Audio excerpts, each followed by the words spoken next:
नमस्कार। आज हम हैं पूजा लक्ष्कार के साथ। गरीब घर की एक महिला 17 साल पहले जिसके साये से माँ चली गई, 12 साल पहले शादी हुई, दुर्भाग्य से 5 वर्ष बाद पति भी चले गए, 3 बच्चों के साथ इस दुनिया में अकेली रह गई। 2 वर्ष पहले पिता का साया भी उठ गया। अपने 2 भाइयों के साथ गरीबी में जीवन यापन करती, मेहनत मजदूरी कर अपना पालन करती यह महिला, इसी बीच इसे पता लगा सरकार की शिक्षा सेतु योजना का। वो योजना जिसमें कोई भी महिला या बालिका अपनी अधूरी शिक्षा को पूरी कर सकती है। इस महिला ने प्रोत्साहन में आकर के कोशिश की अपनी पढ़ाई दोबारा करने की। ये रास्ता मुश्किल था, ये यात्रा मुश्किल थी। पूजा को अपना पेट भी भरना था, बच्चों को पालना भी था, पढ़ाना भी था और उसी के बीच में पढ़ाई। लेकिन इसने हिम्मत नहीं हारी। पहले ही चांस में राजस्थान सरकार की स्टेट ओपन परीक्षा में इसने भाग लिया। कल ही इसका परीक्षा परिणाम आया है और पूजा ने प्रथम अवसर में ही कक्षा 10 पास कर ली है। हम बहुत बहुत बधाई देते हैं पूजा जी आपको और आपसे जानना चाहेंगे आपको कैसा लग रहा है। मैं 10वीं पास हो गई हूँ।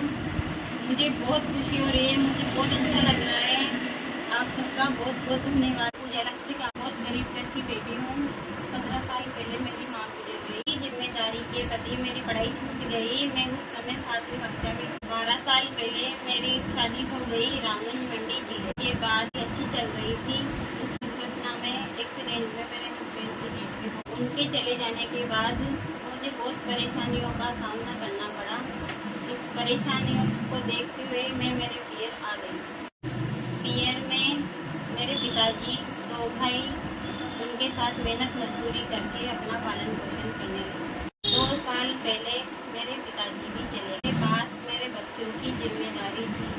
कुछ करना चाहती थी पर पढ़ी लिखी नहीं थी। पढ़ना तो चाहती थी पर पढ़ नहीं सकती थी। पिछले साल मैं उनसे मिली, उनसे मुझे पता चला कि भाई फ्री सरकार की योजना में शिक्षा से मैं पढ़ाई कर सकती हूँ। मैंने शिक्षा सेतु योजना में पढ़ाई की, फॉर्म भरा। जितना भी समय मिला पढ़ने की कोशिश करती थी।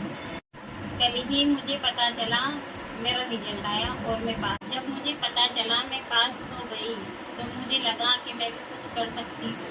मैं मेरी जैसी बहनों से एक बात कहना चाहती हूँ कि जब मैं पढ़ सकती हूँ तो आप भी पढ़ सकते हो।